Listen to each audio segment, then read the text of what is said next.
So we are diving deep today into a spiritual journey that really pushes the very definition of devotion. A pursuit of the divine so intense as, well, it shattered the boundaries between the worshiper and the worshipped. It really did. We're exploring the spiritual life of Shri Ramakrishna, Paramahamsa, and specifically his unparalleled relationship with the Divine Mother Kaali. This is the story of a man whose yearning wasn't a whisper, it was a spiritual tempest. A hurricane, really. Right. So our mission in this deep dive is to use the sources to unpack the sheer intensity of his devotion, detail the earth-shattering mystical vision that came from it, and, understand the profound philosophical synthesis that emerged. Yeah. And this synthesis, it changed how many people perceive reality itself. And to really get that intensity, we have to start at the Dakshineswar Temple in Kolkata. It's right on the banks of the Ganges. He was a priest there. Okay. And the thing is, the historical context, it makes it clear. Even with India's vast history of saints, his level of devotion to Kaali, it had no parallels. And what stands out to me is how physical it was.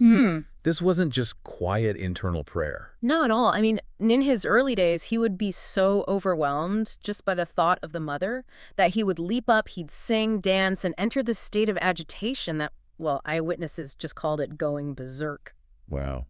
It sounds less like a religious service and more like a desperate, lovesick frenzy. That's a perfect way to put it. And the formal initiation, the Diksha he got from his guru, Kinnaram Bhattacharya, it just poured fuel on that fire. So that's when he got his mantra. Exactly. He received this powerful Kaali mantra, and the sources say the effect was instant. He just immediately entered the state of ecstasy. Yeah. And from that moment on, Kaali was his Ishta Devata, his chosen deity for the rest of his life.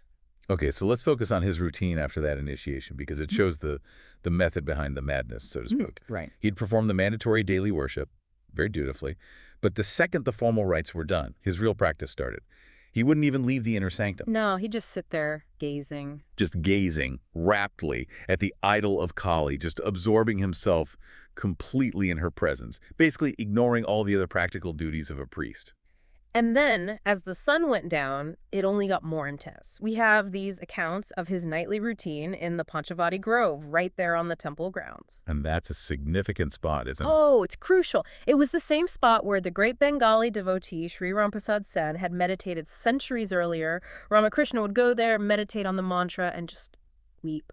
And that weeping, that's key to understanding Bhakti Sadhana, the discipline of devotion, right? Right. This isn't just sadness. No, it's a profound, ever-increasing agony of separation. He would sing these devotional songs, these kirtans by Ramprasad Sen and Kamalakanta Bhattacharya, and his longing for darshan, for that direct, tangible vision, it just became unbearable. So people around him started noticing. Oh, they noticed. They called his devotion astounding. But internally, Ramakrishna just felt like a complete failure because he hadn't yet seen the mother. And this emotional toll, it just kept building. Yeah. It escalated into a full-blown spiritual crisis. A state of, and the sources use these words, extreme and unbearable despair. He was barely sleeping, barely eating for days at a time, just crying out in the dark that another day had passed and the mother hadn't shown herself. He was being driven to the brink. Completely, because for him, the physical world, it meant nothing. Absolutely nothing compared to the reality of the divine. And this despair, it all leads to this breaking point, a moment of confrontation that frankly sounds almost suicidal. It was. The intent was absolutely suicidal, an act of just ultimate spiritual desperation. In that moment of agony, his eyes fell on a sword hanging in the temple. Probably for ritual sacrifice. Most likely. And the thought that just crystallized everything for him was so simple and stark. What is the use of living this life without the darshan of the mother? That's a terrifying level of commitment. To just completely reject the value of your own life because the separation is too painful. And he didn't hesitate. He ran, grabbed the sword, and was ready to end it. But that final desperate impulse, it triggered something. Something immediate. Immediate and overwhelming. Before he could even act, this immense mystical experience just flooded his consciousness. He fell unconscious instantly. And what's so powerful is that he later recalled this with such clarity. He said everything around him, it just vanished. Yeah. The temple, the sword, the whole sensory world was just gone. And And in its place, he saw an infinite, shoreless sea of light. I mean, just think about that description. Not just light, but an ocean of it. No beginning, no end. And he described these continuous effulgent waves of light raging forward, crashing over him, and making him sink down to what he called the unknown bottom. And that sinking, that total submersion in light, that was the moment of knowing. Internally, he felt a current of intense bliss never experienced before, and with it came this immediate, spontaneous knowledge of the light of supreme consciousness. In that instant, he knew this was the Holy Mother. And, this very personal experience, it resonates so deeply with ancient wisdom.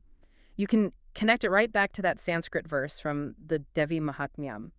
Yeah, the Devi Sarva Bhatishu Chataneti Apithyate. Which translates to? It translates beautifully to, she is the goddess who shines in all beings in the form of supreme consciousness. So his vision wasn't some hallucination.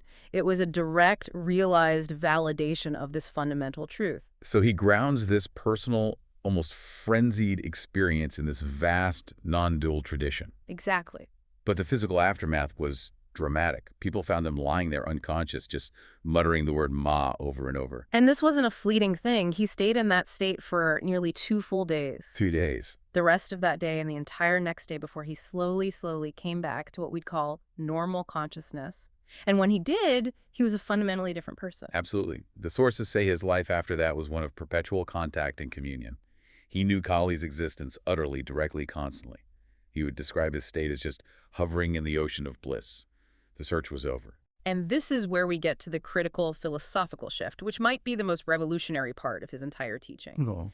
He realized that the mother isn't just an idol in a temple. She is an infinite, all-pervading, conscious principle. He'd achieved the core realization of Advaita Vedanta, the understanding of non-duality, that only the supreme reality is true.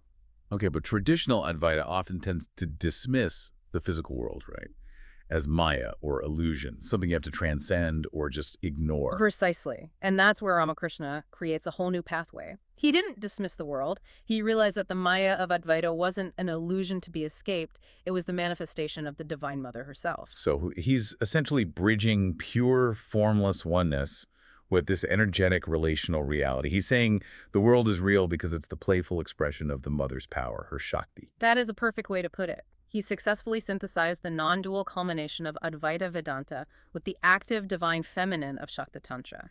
The absolute and the relative weren't two separate things. They were just two sides of the same conscious mother. Exactly. Yeah. And suddenly, the world became real, vital, and absolutely divine. That reframes everything. Yeah. Liberation isn't about abandoning the world. It's about seeing the world as the mother. It does, and yet, even with this ultimate knowledge, his devotion continued. He still loved singing those curtains, and the emotional power of the songs would frequently just send him right back into these deep transcendent states called bhava samadhi. His outer awareness would just disappear. So he attains this ultimate communion, but here's where his life becomes so influential. Yeah.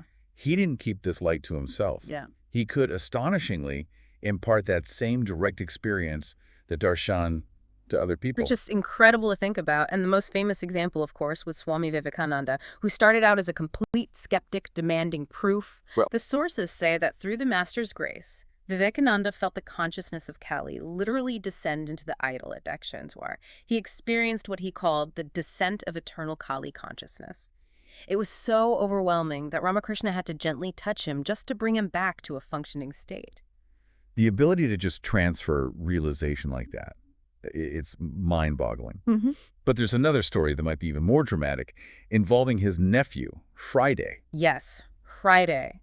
He was devoted to his uncle, and he followed him one night late out to the Panchavati Grove. And what he saw. It shows us exactly what Ramakrishna's realized state looked like from the outside. Friday saw the master change right in front of his eyes. Ramakrishna became literally luminous. He went from being a human figure to a solidified, brilliant light moving above the ground, just illuminating the entire grove. And Friday's reaction to this is what's so chilling. He was awestruck, of course, but then he looked down at himself. And realized he was shining too. His own body was full of light, engulfed in the master's brilliance. And he had this terrifying realization that he could no longer tell where he ended and Ramakrishna began. They were merging. It was an immediate, overwhelming merger of consciousness, a full, sudden dose of that Advaitic realization. The only thing that was tethering him to his own identity was this one, single, fragile, thought of himself as Friday. I can't imagine how destabilizing that would be. Mhm. And when he came down from that state, barely coherent, Ramakrishna responded in a way that it shows the whole paradox of this ultimate knowledge. It really does. He gently pressed Friday's heart and said this startling prayer to the mother. He said, "Mother, make this rascal dull and stupid again." Dull and stupid again. It sounds so harsh, doesn't it? But it's an act of profound compassion. It shows that ultimate realization, while it's liberating, is often just completely incompatible with the demands of ordinary mortal life. Friday needed the mother's grace and a return to his limited consciousness just to be able to function. It also gives us some context for why Kaali is often called the Dark Mother. She's depicted with dark or blue skin.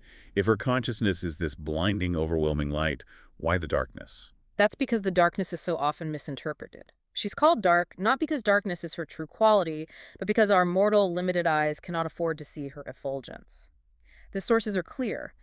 That darkness we perceive is actually our ignorance, the veil that keeps us from seeing the brilliant, terrifying reality that Ramakrishna and Shri saw. That makes perfect sense.